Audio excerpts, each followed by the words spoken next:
लगे थे, इनके पास सैकड़ों के हिसाब से शिकायतें सुझाव सरकार को लेके आए थे। आज भी आपको सैकड़ों के हिसाब से हमने जनसंवाद पोर्टल एक बनाया है। ऐसी सारी जनसंवाद की चीजें जो मैं जहाँ बुजुर्ग का पर्स गुम हो गया, किसी ने निकाला है, कृपया वो यहाँ स्टेज के पास पहुँचा दें। उसके जरूरी कागजात हैं, पैसे बल्कि आप रख लें, लेकिन उसके कागजात मंच के पास पहुँचा दें जी। धन्यवाद।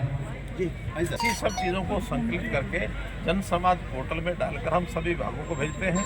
विभाग उसकी फिजिबिलिटी चेक करते हैं, उसका अनुमान लगाते हैं। उसके बाद इकट्ठा एक साथ जो मैंने तय किया है कि जिस विधानसभा में जा रहा हूँ, अभी तक मेरी दोनों जिलों में 6 विधानसभाएं हुई हैं। अभी 3 दिन में 3 विधानसभा ये हो जाएंगी। हर एक विधानसभा का लगभग ये 15 से 20 दिन का समय लगता है उन सब चीज़ों को इकट्ठा करके एक साथ गलियारों से टिप्पणी आ रही है, जिस तरह से कांग्रेस ने हाथ से हाथ जोड़ो यात्रा करी थी और आयोजन किए थे, और आज भी कांग्रेस नेता का एक बयान आया है कि अब मनोहर लाल खट्टर जी 2024 विधानसभा चुनाव के लिए ये आज जनसंवाद के कार्यक्रम उनकी खींच है, उस खींच मिटाने के लिए वो बोलते हैं, और खींच कोई मिटाए तो मेरे बस में नहीं है।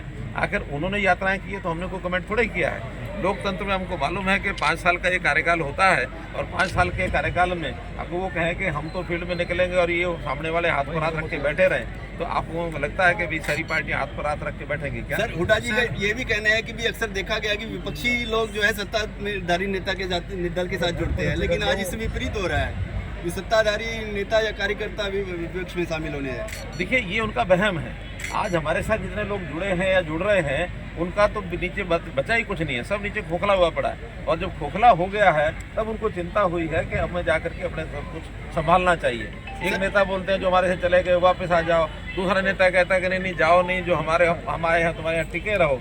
जितना जन समर्थन हमारे पास चाहे पिछले चुनाव में मिला है, चाहे इस चुनाव में मिलने वाला है, इस बौखलाहट के कारण जैसे बातें कह रहे हैं। लेकिन हम आपको बता रहे हैं कि हमने पिछले 8 साढ़े 8 साल के अंदर और केंद्र की 9 साल की सरकार के अंदर जो भी चीज़ें, जो उपलब्धियां जनता को दी है, जनता उसमें ओवरवेलमिंग जिसको कहना चाहिए एंथुसिज्म में है। और उस एंथुसिज्म के कारण से अब जब वो हिलता नजर आता है, फिर उनका गणित भी गड़बड़ होता है। तरह तरह की गणित में उल्टी सीधी भाषा बोलते हैं, कभी गणित की बात करते हैं, कभी बजट की बात करते हैं, कभी कोई बात करते हैं। इसलिए इस समय, और मैं दूसरा भी कहता हूँ कि हमारे महेंद्र हुड्डा यदि कांग्रेस के लिए कुछ काम करते हैं तो हमको लगता है लोकतंत्र में एक मजबूत विपक्ष के नाते शायद बात कर रहे होंगे। वो कांग्रेस के लिए भी नहीं कर रहे हैं, वो तो खुद अपना काम और अपने बेटे का काम, 2 चीज़ों को जानते हैं। बापू बेटा की पार्टी आगे बढ़ती रहा है, ये उनका टारगेट है, उद्देश्य है। कांग्रेस पार्टी के नाते तो नेता जो हरियाणा कमेटी के अंदर रहेगा या अभी भी श्रोमणी कमेटी के अंदर रहेगा, ये हम नहीं बता सकते। अभी तो जो हमारी Haryana state gurdwara management committee है, ये उनका विषय है, वो जैसा विचार करेंगे वैसा। सर, एक और बात, हरियाणा के पहलवान खिलाड़ी हैं जो जंतर मंतर पे बैठे हैं, धरना दे रहे हैं। इस बीच उनका ब्रिज शर्मा जी का बयान आया है कि इसके पीछे बड़ी साजिश है, 100 करोड़ की साजिश गई है, और कहीं ना कहीं दीपेंद्र हुड्डा और वो विषय जिस लेवल का है उस विषय पर हमने ना कभी झाँका है, ना हम गए हैं। अभी चूँकि ऑल इंडिया लेवल के सारे विषय हैं, दिल्ली में वो लोग बैठे हैं, संपर्क भी कर रहे हैं। अब वहाँ जो बयानबाजी चल रही है, इसमें सुप्रीम कोर्ट ने भी बीच में दखलंदाजी करके और एक FIR लिखने की बात कही है।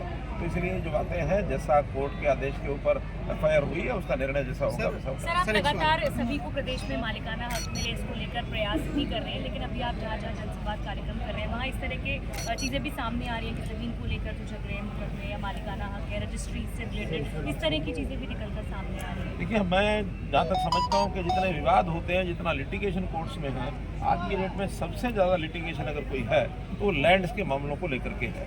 उसमें भाई भाई का झगड़ा भी है, उसमें इलीगल एनक्रोचमेंट भी है, उसमें पंचायत की ज़मीनों के झगड़े भी हैं, उसके अंदर मलकियत को लेकर के बहुत तरह की चीज़ें ऐसे चल रही हैं। हमने इसकी शुरुआत कर दी है।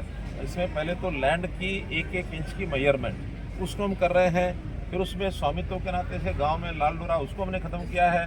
बाहर के एरिया में हम उसमें लार्ज स्केल मैपिंग ये कर रहे हैं। शहरों के अंदर एनक्रोचमेंट ना हो, ड्रोन के दृश्य के माध्यम से उस काम को हम कर रहे हैं। डिजिटलाइजेशन ऑफ लैंड रिकॉर्ड्स, ये सब हो रहा है ताकि जो क्लियर कट लैंड्स हैं उसमें कोई आगे समस्या ना आए।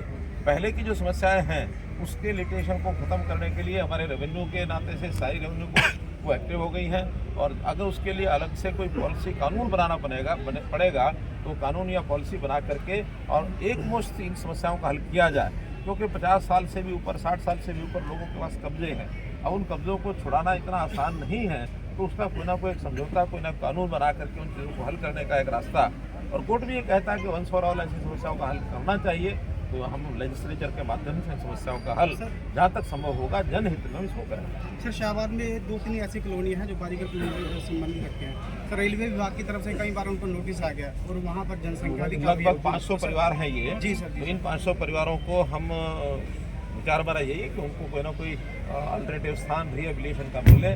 उसके लिए मैंने पिछली बार डीसी से भी बात की थी, कोई योजना बना करके कहीं एक प्लॉट ज़मीन का, और उसमें कोई उनको या तो प्लॉट देने होंगे, प्लॉट नहीं तो कोई मकान बना करके भी देने की बात आएगी। एक पार्टिसिपेशन के आधार के ऊपर कुछ पार्टिसिपेशन उनका कराएंगे, कुछ हरियाणा सरकार का योगदान होगा, उसमें कुछ रेलवे का योगदान होगा, केंद्र सरकार की भी प्रधानमंत्री आवास योजना है, यदि उसका लाभ मिल सकेगा तो वो भी हम कराएंगे। अन्यथा स्टेट की योजना और रेलवे की और हमारे उन लोगों का पार्टिसिपेशन, ऐसा कुछ मिला करके योजना बना। सर आपकी सरकार से जो वहाँ के लोग हैं काफ़ी उम्मीद है, जो पूर्व राज्य मंत्री जी को ज्ञापन दे के हैं, विधायक जी को भी ज्ञापन दे के, सर कब तक उनका निदान किया जाएगा? मैंने बताया अभी एकदम टाइम बताना ठीक नहीं है, लेकिन उनकी उम्मीदों को हम बेकार नहीं जाने देंगे। एक सवाल सर, एक शाहबाद